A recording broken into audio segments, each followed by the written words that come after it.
नमस्ते फ्रेंड्स, स्वागत है आप सभी का मेरे चैनल पर। तो सुबह का टाइम है और इस टाइम पे मैं थोड़ी देर के लिए अपनी बालकनी में ज़रूर जाती हूँ, वहाँ पे बैठती हूँ। चाय वगैरह पीनी होती है तो मैं पी लेती हूँ, नहीं तो फिर घूम घूम के और अपने पौधों को देख के फिर वहाँ से आ जाती हूँ। नीचे बच्चे खेल रहे हैं और जो कि मैं हमेशा बताती रहती हूँ, मुझे उनका खेलना बहुत ही अच्छा लगता है। वो लोग चिल्लाते रहते हैं और मैं ऊपर से देखती रहती हूँ। और यहाँ पे पौधे अब मेरे जितने ही हैं ना, मैं अब उन्हीं को ठीक से रखूँगी। अब मैं आगे कोई भी प्लांट्स नहीं लगाने वाली हूँ, क्योंकि जब प्लांट्स ख़राब होते हैं ना तो बहुत ही दुख होता है। तो आज मैं बनाने वाली हूँ पाव और भाजी। तो मैंने सोचा कि चलो आप लोगों को भी थोड़ा शेयर कर देती हूँ। तो आज की जो रेसिपी है ना वो भाजी की है। तो यहाँ पर आज मैंने एक गोभी मंगाई थी, मतलब एक दिन और मंगाया था और आज दूसरी बार मंगवाई है। पर अभी इतनी महंगी है गोभी कि मैं क्या बताऊँ। इतनी सी गोभी आई, मतलब 100-150 ग्राम की, और वो इतनी ज़्यादा, मतलब बहुत ही महंगी थी। तो यहाँ पर इसको डंठल को तोड़ के, और भाजी जब बनाते हैं ना तो भाजी में बिना गोभी के अच्छी नहीं लगती। तो इसलिए ज़रूर उसके अंदर थोड़ा सा गोभी तो पड़ता ही पड़ता है। और सीज़न वैसे आ गया है, ठंड तो वैसे नहीं लग रही है, लेकिन थोड़ा थोड़ा अब सब्जियाँ अच्छे से आने लगी हैं। तो अब इन सब्जियों को खाने का भी टाइम आ चुका है। तो सुबह ही मैंने अपनी जैसे होती है डेली रूटीन वो सब कर गई थी, बर्तन वर्तन कर लिया था और सब कुछ करके अब बस हमें नाश्ता बनाना था। तो यहाँ पर शिमला मिर्च, और मैं इसके अंदर ना वो भी डालती हूँ सीताफल, जिसको आप कद्दू बोल सकते हैं, ये पीला वाला कद्दू जो होता है वो। और इसके अंदर अदरक और लहसुन ज़रूर हम लोग डालते हैं। और मतलब ये ना थोड़ा सा, मतलब आपको लगेगा कि अभी नवरात्रे चल रहे हैं तो ये लहसुन अदरक क्यों, तो ये थोड़ा सा मेरा वीडियो पहले का ही है तो इसलिए मैं इसके अंदर ही डाल रही हूँ। तो चलिए यहाँ पर मैं जो सब्जियां हैं ना उसमें एक मैं बीट रूट ज़रूर डालती हूँ, क्योंकि बीट रूट से ना बड़ा फटाफट इंस्टेंट वाला जो कलर होता है ना भाजी का, वो आ जाता है। यहाँ पर मैं सरसों तेल डाल के और ऊपर से मैंने जीरा डाल दिया। और जीरा जैसे ही कड़क जाएगा तो मैंने इससे पहले ना कुकर में सारी सब्जियां काट के उबलने के लिए डाल दी थी, नमक हल्दी डाल के, तो इसीलिए आपको दिखा नहीं पाई। तो यहाँ पर मैं प्याज का तड़का लगा रही हूँ, और प्याज लहसुन अदरक टमाटर इन सारी चीज़ों को डाल के, और यहाँ पर आपको डलेगा इसके अंदर भाजी मसाला। तो वो आप 3-4 चम्मच डाल दे, बहुत टेस्टी बनेगी। और मैं अक्सर, हाँ, अगर वैसे बनाना होता है तो मैं ऐसे ही बनाती हूँ। वैसे तवा भाजी जो होती है वो भी बड़ी टेस्टी लगती है। इसके अंदर थोड़ा सा काली मिर्च, जीरा पाउडर, गरम मसाला, धनिया पाउडर, और साथ में जो पाव भाजी का मसाला होता है वो ज़रूर डालिएगा। जैसे कि लाल मिर्च का भी मैं यहाँ पे कश्मीरी लाल मिर्च डाल रही हूँ, मैं वो लाल मिर्च नहीं डाल रही हूँ। तो ये सारी मसाले डालने के बाद जो मैंने सब्ज़ी उबाली थी ना, वो सब्ज़ी इसके अंदर डाल दी। और प्याज को बहुत ज़्यादा नहीं आपको जलाना, अगर प्याज ज़्यादा जल जाएगा ना तो अच्छा नहीं लगेगा। और यहाँ पर जो हरा शिमला मिर्च है ना उसको मैं सबसे लास्ट में डाल रही हूँ, क्योंकि ये ना पहले डाल देंगे तो इसका स्वाद बड़ा गंदा सा हो जाता है, उससे ना एक स्मेल सी आने लगती है। और एक आलू भी मैंने उबाले थे तो उस आलू को भी मैं ऐसे चूड़ा बना के डाल रही हूँ, बिल्कुल ही फोड़ दिया इसको। और बस इसको हल्का सा और भूनेंगे, क्योंकि जितना ज़्यादा अभी इस सब्ज़ी को भूनेंगे ना उतना ज़्यादा ही आपका भाजी अच्छा लगेगा। तो जब ये सारी चीज़ें हो जाए तो उसके बाद हम इसके अंदर डालेंगे जो उबली हुई सब्जियां हैं वो। तो देखिए यहाँ पर मैंने जो सब्ज़ी उबाली थी वो यहाँ पे मैंने डाल दी। और बीट रूट फिर भी थोड़ा कम गला है, क्योंकि पता नहीं शायद पुराना हो गया था इसलिए कि क्या। तो उसको ना खूब दबा दबा के आपको ऐसे मिला लेना है। और ये जो कलर आया है ना उससे बीट रूट की वजह से आया है, जिसको आप चुकंदर बोलते हैं या पता नहीं क्या बोलते हैं। और इसके मैंने थोड़ा सा ना पनीर भी डाला है चूरा करके, और बटर, और साथ में हरी धनिया। और ये सब बाद में आप डालेंगे ना, हरी धनिया बटर पनीर, साथ में नींबू नींबू का जूस ज़रूर डालिएगा। बस इन सारी चीज़ों को डालने से ना ये भाजी बहुत ही टेस्टी बनती है, यमी बनती है। आप लोग कभी ट्राई कीजिएगा, झटपट बनेगी और फटाफट आप खा सकते हैं। तो चलिए सब्जी बन गई है, नाश्ता बाद में करेंगे। पहले मैं थोड़ा नहा धो के यहाँ पे आई हूँ। मेरे घर में फूल आते हैं हर रोज़, लेकिन कुछ ऐसी बात है कि अभी मैं पूजा वगैरह नहीं कर सकती। मतलब मेरे घर में कुछ ऐसी हो गई है, मतलब बात जिसकी वजह से हमारे यहाँ बोलते हैं पूजा नहीं करते हैं। तो इस बार हमारी नवरात्रि भी, मतलब शुरू तो मैंने किया था लेकिन वो फिर पूरा नहीं कर पाई, बीच में ही छोड़ना पड़ा मुझे। तो फूल आते हैं तो फिर उनको चढ़ा भी नहीं सकते, तो मैं कुछ इस तरीके से इसको टोकरी में रख के, और जो हमारा लिविंग रूम है, मतलब ड्राइंग रूम जो है ना, वहीं उसी रूम में मैं कहीं पे भी रख देती हूँ। तो ये पूरे दिन इससे ना ताज़ी ताज़ी फूलों की खुशबू आती रहती है, तो मुझे अच्छा लगता रहता है और ऐसे देखने में भी अच्छा लगता है, और ये फूल यूज भी हो जाते हैं। तो इस तरीके से पूजा के बदले बस मैं फ्लावर रख लेती हूँ। और यहाँ पर अब भाजी बन गया था, तो पाव को सेक लेते हैं। मैंने यहाँ पे बटर में सेका है इसे, और थोड़ी जल्दबाजी थी क्योंकि काफ़ी टाइम हो गया था, भूख भी लग रही थी। तो यहाँ पर पाव और भाजी आज नाश्ता करेंगे। आप लोगों को भी खाना है तो ज़रूर आइए और मेरे साथ एंजॉय कीजिए।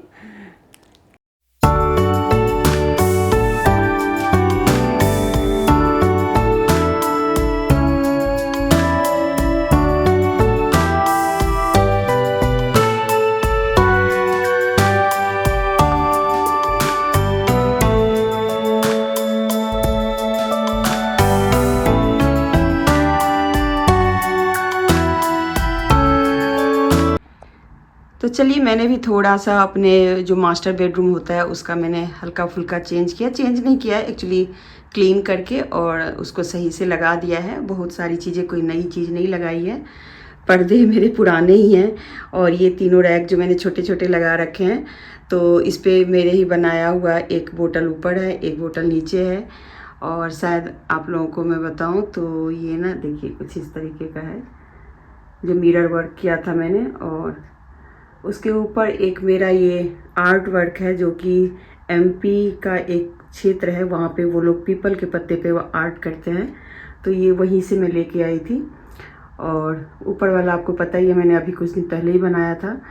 और यहाँ पर देख सकते हैं कि मैंने ये अपना जो बिल्कुल हाथ से बनाया हुआ जो ये प्लेट्स हैं, जो कि मतलब ख़राब वाले प्लेट थे, उनको मैंने ऊपर वॉल पे लगा दिया है, क्योंकि मेरे बेड के ऊपर ना कुछ भी नहीं था, तो मैंने यहाँ पे ये लगा दिया। मैंने चेंज कर दिए, बाकी क्लीनिंग हो गई। और यहाँ पर देख सकते हैं ये मेरा रूम है। इधर कंप्यूटर टेबल है छोटा सा, अब वैसे इस पर इतना यूज़ नहीं करते हम। और बस ये रूम क्लीन हो गया। अब चलते हैं दूसरे काम की तरफ। तो अब यहाँ से मैं थोड़ा सा अपने साइड टेबल के बारे में बता दूँ। यहाँ पर टेबल लैंप वगैरह पहले मैंने रखा हुआ था, लेकिन अब सब हटा दिया है, क्योंकि ना कई बार बहुत सारी चीज़ें रखो तो सिरहाने के पास बहुत ही भारी भारी सा लगता है, तो मुझे अच्छा नहीं लग रहा था। तो मैंने बस यहाँ पर एक शो पीस रखा है, जिसके अंदर मैंने कैंडल लाइट, जो छोटी वाली जो लाइट होती है, वो मैंने रख दिया है। और सिंपल सी मैंने यहाँ पे डेकोरेशन किया है। ये हमारा एक कोना है जो कि सामने पड़ता है, तो वहाँ पर मैंने एक हमारा ये बुक रैक है, लेकिन अब मैं इसके अंदर कुछ डेकोरेशन की चीज़ें रखती हूँ, क्योंकि पढ़ने वाले बच्चे बड़े हो गए हैं। और चलिए, आज मैं करने वाली हूँ क्लीनिंग अपनी बेटी के रूम के बेड की, जो कि मुझे लगता है काफ़ी टाइम हो गए और इसकी क्लीनिंग नहीं हुई थी, और कुछ धूल मिट्टी जैसे लग रहा था कि बहुत ज़्यादा है। तो आज हमने यहाँ पर वैक्यूम क्लीनर लगाया। और क्योंकि वैक्यूम से क्या होता है ना कि अच्छे से सारी चीज़ें निकल जाती है। और मैं इसे कह रही थी कि ये तो फर्श पे चलाने वाला है, इसको हटा के दूसरी वाली लगा लो, लेकिन इसने बोला नहीं, इसी से करना है। तो मैंने कहा चलो ठीक है, बच्चों को जिसमें मज़ा आए वो उसी से अपना करे। तो वो उसी से सफाई करी, और सच में बहुत सारा धूल था। और क्या होता है ना कि बेड जो होते हैं ना, वो काफ़ी टाइम तक मतलब सोते हैं हम वहीं पे, कई बार खा पी लेते हैं, तो उसको थोड़ा सा धूप लगाना ज़रूरी होता है। तो आज इस रूम की हालत देखने लायक नहीं है, तो अगर आप लोग देखेंगे तो दीवान से सारा कुछ निकाल चुकी हूँ मैं। और मैं पहले ऐसे डब्बे बहुत बनाती थी ना, तो ये सारी चीज़ें इसके अंदर ही रखी थी। और यहाँ पर गद्दे को मैंने धूप में रखवा दिया था, मैंने दोनों माँ बेटी ने मिल करके रखा। और इस बेड की ना कोने कोने की सफाई कर ली। ये बहुत पुराना सा बेड है, इसके ऊपर देख सकते हैं कुछ ऐसी डिजाइन बने हुए हैं, जो कि लोकल जो कारीगर होते हैं, जो कारपेंटर होते हैं, उनका बनवाया हुआ है, रेडीमेड नहीं है। तो ऐसा कुछ हुआ। उसके बाद जो कपड़े निकले उसको भी मैंने धूप में दिखाए। और ये जो कपड़े होते हैं तो मैंने सोचा कि इस बार मैं कुछ कपड़े ना, इस बार क्या, मैं हर बार ही वैसे कुछ कपड़े निकालती हूँ, छांटती हूँ, हटाती हूँ। तो यहाँ पे बहुत सारे शर्ट मेरे को दिखे, जो कि जैसे मेरा बेटा अब यहाँ नहीं रहता, चला गया है बाहर, तो उसके भी कपड़े बहुत सारे हैं। वो क्रिकेट खेलता था तो उसके भी बहुत सारे कपड़े हैं। और कई सारे गद्दे थे, सबको मैंने धूप लगाया। तो क्लीनिंग का मतलब ये नहीं होता कि आप ऊपर ऊपर डेकोरेट कर दो और डेकोरेशन दिखा दो और वो क्लीनिंग हो जाती है। आपको एक डीप क्लीनिंग करनी पड़ती है। तो आज की वीडियो में ना आपको सिर्फ मैं यही दिखाने वाली हूँ कि मैं अपने दिवाली की जो क्लीनिंग है ना वो कहाँ से शुरू कर रही हूँ। तो आज मैंने सिर्फ एक दीवान खोला था और उसके अंदर से मैंने पहले तो कपड़े वपड़े निकाले। और इस काम में मेरी बेटी भी हेल्प कर रही है, वो कुछ निकाल रही है, फिर मैं कुछ देती हूँ। तो इस तरीके से हम मिलजुल के ये सारा काम निपटा रहे हैं। इसमें दोपहर हो गई ये करते करते, क्योंकि धूप भी अब जाने वाली है। तो यहाँ पर अब जो है ना, काफी देर तक मैंने बेड को खोल के रख दिया था जिससे कि इसके अंदर हवा लग जाए अच्छे से। और मैंने गीले कपड़े से नहीं पोंछा क्योंकि मुझे डर है कि अब ये जो लकड़ी है ना, कहीं इसमें पानी वानी का कुछ लगे तो हो सकता है खराब हो जाए। उसके बाद जो कपड़े देने लायक थे उसको हमने अलग अलग थैलियों में मतलब छांट के अलग कर लिया।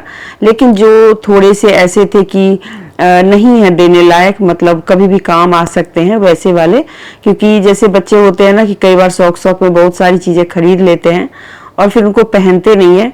तो वैसे कपड़ों को मैं सोच रही हूँ कि एक अलग से मतलब ऑर्गेनाइजर में रख लूं।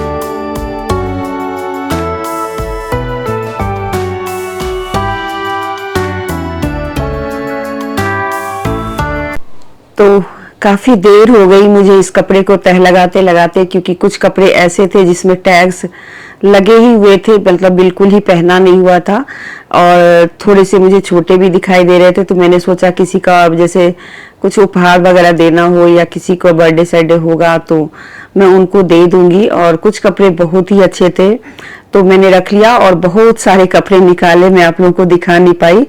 तो बहुत सारे कपड़े निकाल के और फिर मैंने थोड़े बांट दिए, क्योंकि कुछ ना कुछ लोग ऐसे होते हैं हमारे आसपास जो मांगते हैं कपड़े, तो उनको ही दे दिया और बहुत अच्छे से वो लोग खुश होकर के कपड़े ले गए। लेकिन फिर भी ऐसा है ना कि मतलब हो ही जाते हैं कपड़े, उनका तो कुछ भी नहीं कर सकते। तो यहाँ पर फिर से दीवान के अंदर जो सामान निकाला था उन सभी सामानों को धूप वगैरह लगा के अच्छे से पैक करके और फिर रख दिया, क्योंकि फिर ये कभी काम आ सकते हैं। और थोड़ा सा ये ऊंचा हो गया था तो मैंने कहा गद्दा अगर ऊपर से रखेंगे ना तो फिर ये बैठ जाएगा, और ये नए जमाने वाला ये बेड नहीं है तो थोड़ा सा उठाने में भी एक हेल्प चाहिए होती है।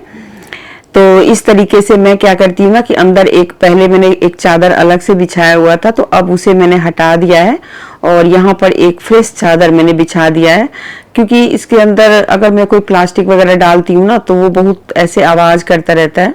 तो इससे अच्छा मुझे लगा कि कॉटन की चादर डालो तो बिल्कुल ही सही से रहता है। और यहाँ पर जो ये जो बेड है वो मेरी बेटी का है तो उसके ही कपड़े वगैरह जैसे होते हैं वो सब ज्यादा कुछ रहता है। तो फिर जैसे हमने निकाला था वैसे ही इसके अंदर रख दिया और ये काम आज पूरा हो गया तो बड़ा ही मन खुश लग रहा है, क्योंकि ये बेड बहुत दिनों से ऐसे लग रहा था कि इसकी क्लीनिंग करनी है पर हो नहीं पा रही थी। तो आज फाइनली इसकी क्लीनिंग कर दी और गद्दे को भी उठा के अंदर ले आए और अब इसे रख दिया। ये बहुत ही भारी गद्दा है तो हम दोनों माँ बेटी से थोड़ा सा नहीं हो रहा था, लेकिन फिर मैंने कहा नहीं चलो रखते हैं दोनों। और उसके बाद मैं क्या करती हूँ ना कि मेरे घर में ना कुछ इस टाइप के रुई के भी गद्दे हैं जो कि मैंने पहले बनवाए हुए थे, तो वो काफी सारे ऐसे रखे हुए हैं। तो मैं इसके ऊपर से इसे बिछा देती हूँ तो ये काफी मोटा सा गद्दा तैयार हो जाता है।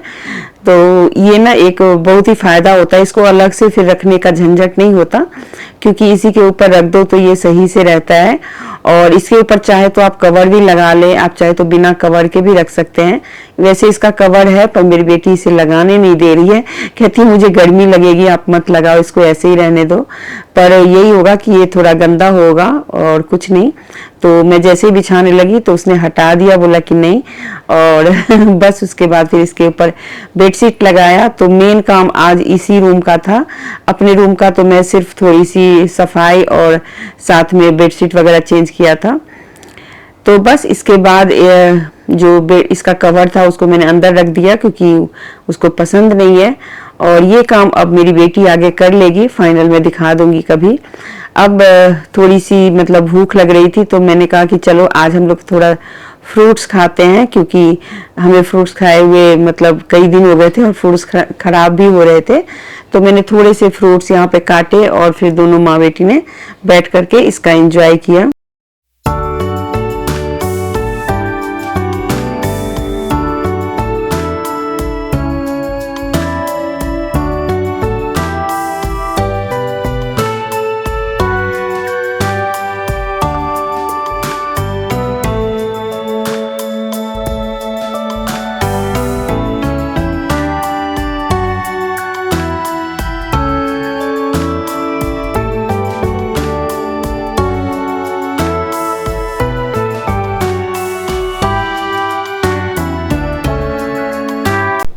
तो इस तरीके से मैंने अपने ही तरीके से कुछ क्लीनिंग करी और पूरा दिन निकल गया। तो अभी मैं जा रही हूँ बैठ करके इसे खाने के लिए, और उसके बाद आपको मिलती हूँ रात में। पता नहीं क्या हुआ कि अचानक से हमारे घर के सामने मतलब सोसाइटी के बाहर ना बहुत सारे फटाके बजने लग गए, और मेरे सोसाइटी में बहुत अच्छी सजावट भी हुई थी। तो अच्छा लग रहा था देखने में। मैं पूरे दिन में पहली बार गई, तो मुझे देख के थोड़ा ऐसे लगा कि पता नहीं क्या हो गया। मुझे लगा कि कहीं पे मतलब ऐसे होता है ना कि ट्रांसफार्मर वगैरह उड़ जाते हैं, उस टाइप से मुझे ऐसा महसूस हुआ। तो इस तरीके से आज का वीडियो मैं ख़त्म करती हूँ और मिलती हूँ फिर अगले वीडियो के साथ। अभी तो क्लीनिंग, शॉपिंग, यही सारी चीज़ों की वीडियोज आती रहेंगी। आप लोग प्यार देते रहिएगा। मिलती हूँ अगले वीडियो में, तब तक के लिए आप लोग मस्त रहिए, खुश रहिए और ज़िंदगी में ऐसे ही फटाफट वाली उजाला करते रहिए। और मेरी वीडियो अच्छी लगती है तो इसे ज़रूर शेयर कीजिए, क्योंकि शेयर करने में कोई दिक्कत नहीं है। एक लाइक करके शेयर कर दीजिए और वीडियो चला के छोड़ दीजिए। अगर नहीं देखना हो तो चला के भी छोड़ सकते हैं, और इससे मेरे थोड़े से व्यूज आगे चले जाएंगे। और एक लाइक जरूर कीजिए, जिससे कि आप लाइक करेंगे तो आगे तक ये वीडियो जाएगी। तो फिर मिलते हैं। Good night, bye bye.